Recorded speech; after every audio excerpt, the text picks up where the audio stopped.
আমার প্রিয় ও স্নেহের 2026 সালের নতুন বছরের নবম শ্রেণীর ছাত্রছাত্রী বন্ধুরা, আশা করি তোমার সবাই ভালো আছো।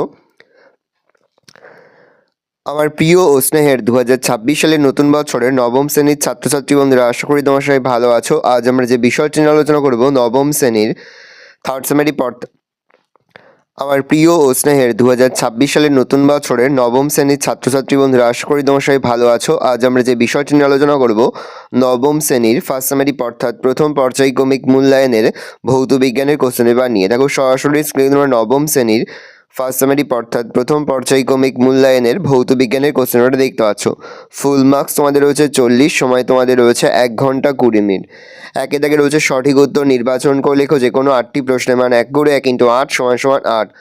শক্তির মাত্রিয় সংকেত হলো ml (T⁻²), ml² (T⁻²), ml² (T⁻³), ml (T⁻1). উত্তর হবে ml² (T⁻²). একটি লব্ধ একক হলো আলোকবর্ষ, অ্যাম্পিয়ার, ক্যান্ডেলা, জুল। প্রদত্ত কোনটি দৈর্ঘ্যমাপার একক? লিপ ইয়ার, সৌর দিবস, আলোকবর্ষ, ওহম। আলোকবর্ষ। প্রদত্ত কোনটি স্কেল রাশি? বল, ভরবেগ, ত্বরণ, কার্য। সমত্বরণে গতিশীল কণার বেগ। সময় লেখচিত্রটি একটি সরল রেখা।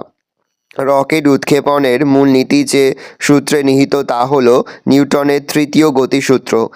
এর কোন কক্ষে ইলেকট্রন বর্জিত হয়ে L3+ গঠিত হয়? এম। ত্বরণ সময় লেখচিত্র দ্বারা আবদ্ধ ক্ষেত্রফল হল কণার বেগ। ক্যাথোড রশ্মির উৎপাদন হল ইলেকট্রন।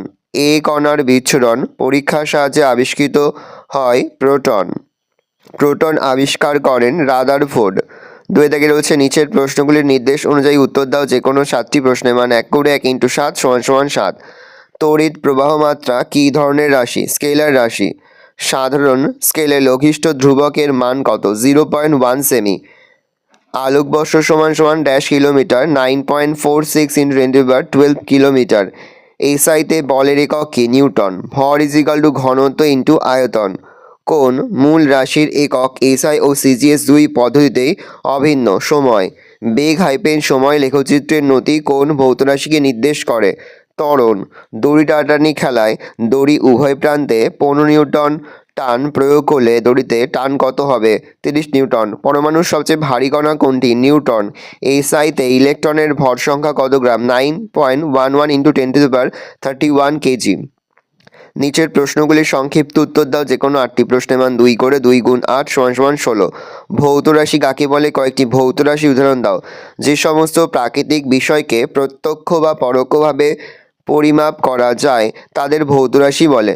দৈর্ঘ্য, ভর, উষ্ণতা, কার্য, সরণ, বেগ, ত্বরণ, বল প্রভৃতি হলো ভৌত রাশি। লব্ধ একক কাকে বলে? উদাহরণসহ বুঝিয়ে দাও। যে সমস্ত ভৌত রাশির একক এক বা একাধিক মূল এককের সাহায্যে গঠিত হয় সেই সমস্ত ভৌত রাশির এককগুলিকে লব্ধ একক বলা হয়। যেমন বেগ, ত্বরণ, ভরবেগ, বল, কার্য প্রভৃতি রাশির একক হলো লব্ধ একক। বেগ হলো কোনো বস্তুর সরণের হার। বেগের একক যে লব্ধ একক তা নিম্নলিখিত পদ্ধতিতে বোঝা যায়। S = ½ a t³ সমীকরণে s হলো দূরত্ব, a হলো ত্বরণ, t হলো সময়। মাত্রা বিশ্লেষণ পদ্ধতিতে সমীকরণটি সঠিক কিনা যাচাই করো। দূরত্ব, ত্বরণ ও সময়ের মাত্রীয় সংকেত যথাক্রমে L, L T⁻² O t। S = ½ a t³ সমীকরণের বামপক্ষের মাত্রীয় সংকেত L ও ডানপক্ষের মাত্রীয় সংকেত L T⁻² × t³ = LT। অতএব বামপক্ষের মাত্রীয় সংকেত নট ডানপক্ষের মাত্রীয় সংকেত। অতএব প্রদত্ত সমীকরণটি মাত্রাগতভাবে ঠিক নয়। নেক্সট, ভৌত রাশির মাত্রা বলতে কি বোঝো? মাত্রীয় সংকেত কাকে বলে? কোনো ভৌত রাশির মাত্রা বলতে সেই ঘাত বোঝায় যে ঘাতে দৈর্ঘ্য, ভর, সময় প্রভৃতির মূল এককগুলিকে উন্নীত করে ওই রাশিকে প্রকাশ করা হয়। কোনো ভৌত রাশির মাত্রা প্রকাশ করার জন্য যে রাশিমালা ব্যবহার করা হয় তাকে মাত্রীয় সংকেত বলা হয়। নেক্সট, নিউটনের দ্বিতীয় গতিসূত্রটি লেখো। নিউটনের প্রথম গতিসূত্র থেকে কি জানা যায়? কোনো বস্তুর ভরবেগের পরিবর্তনের হার বস্তুর উপর প্রযুক্ত বলের সমানুপাতিক। প্রযুক্ত বল যেদিকে ক্রিয়া করে বস্তুর ভরবেগের পরিবর্তন সেই দিকেই হয়। নিউটনের প্রথম গতিসূত্র থেকে জানা যায় বস্তুর জাড্য ধর্ম ও বলের সংজ্ঞা। স্থিতি ও গতিশক্তি কাকে বলে? কোনো বস্তু যদি পারিপার্শ্বিক বস্তুর সাপেক্ষে সময়ের পরিবর্তনের সঙ্গে স্থান পরিবর্তন না করে তাহলে ওই বস্তুকে স্থির বস্তু বলা হয়। বস্তুর এই অবস্থাকে স্থিতি বলে। গতি কোনো বস্তু যদি পারিপার্শ্বিক বস্তুর সাপেক্ষে সময়ের পরিবর্তনের সঙ্গে স্থান পরিবর্তন করে তাহলে ওই বস্তুকে গতিশীল বস্তু বলা হয়।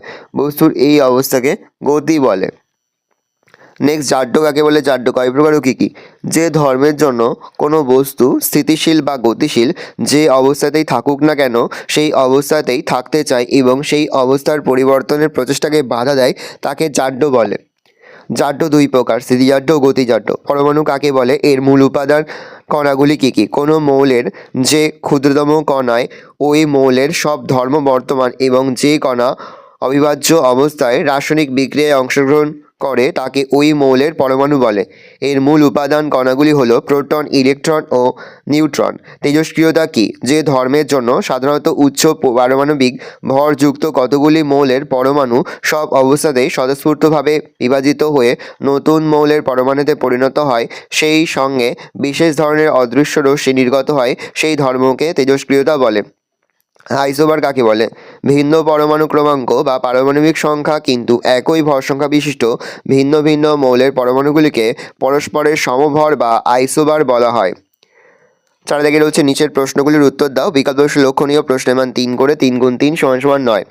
স্কেলার ও ভেক্টর রাশির মধ্যে পার্থক্য লেখো। স্কেলার রাশি শুধুমাত্র মান আছে, অভিমুখ নেই। ভেক্টর রাশির মান অভিমুখ 2 আছে। সমজাতীয় স্কেলার রাশির যোগ সাধারণ বীজগাণিতিক নিয়ম অনুযায়ী হয়। সমজাতীয় ভেক্টর রাশির যোগ সাধারণত বীজগাণিতিক নিয়ম অনুযায়ী হয় না।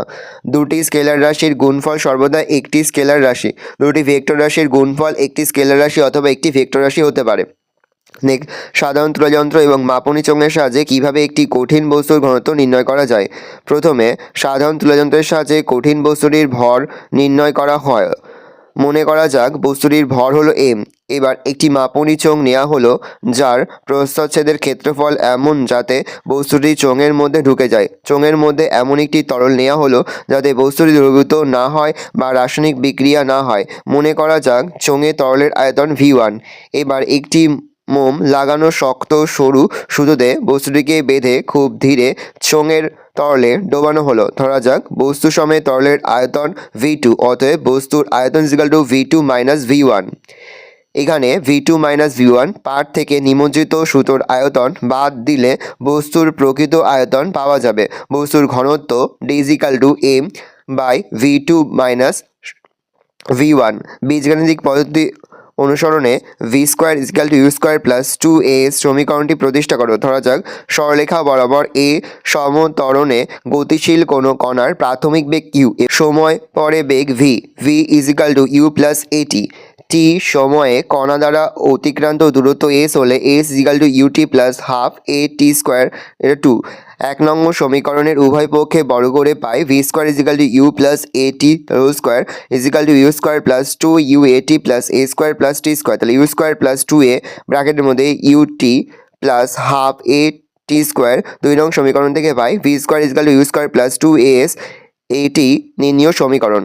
নেক্সট, বেগ সময় লেখচিত্রের সাহায্যে s = ut + ½ at² সমীকরণটি প্রতিষ্ঠা করে। ধরা যাক একটি কণা u প্রাথমিক বেগ নিয়ে a সমত্বরণে সরলরেখা বরাবর গতিশীল। সময় কণার বেগ এবং ওই সময়ে কণা দ্বারা অতিক্রান্ত দূরত্ব হলো s। 12 নং চিত্রে ox ও oy হলো পরস্পর লম্বভাবে অবস্থিত দুটি অক্ষ। x অক্ষ বরাবর সময়, y অক্ষ বরাবর বেগকে প্রকাশ করা হলে এই সরলরেখা কণার বেগ সময় লেখচিত্রকে প্রকাশ করে। যেখানে OA = u হলো কণার প্রাথমিক বেগ। a বিন্দুতে অঙ্কিত সময় অক্ষের সমান্তরাল f সরলরেখা কণার ত্বরণহীন অবস্থায় বেগ সময় লেখচিত্রকে প্রকাশ করে। কোন নির্দিষ্ট সময় OB = t তে কণার বেগ BC = v u + at। t সময়ে কণা দ্বারা অতিক্রান্ত দূরত্ব s = ট্রাপিজিয়াম OACB এর ক্ষেত্রফল ½ OA + BC × OB। ½ u + u + at x = 2ut + at²। অতএব s = ut + ½ at²। আইনি ভবন কি? আইসোটোপ কাকে বলে? ইলেকট্রন ও প্রোটনের মধ্যে দুটি সদৃশ্য লেখো। বাইরে থেকে শক্তি যোগান পেয়ে পরমাণুর সর্বস্থ কক্ষপথ থেকে ইলেকট্রন কণা বাইরে বেরিয়ে যাওয়ার ফলে পরমাণুর ক্যাটায়নে পরিণত হওয়ার ঘটনাকে আইনি ভবন বলে।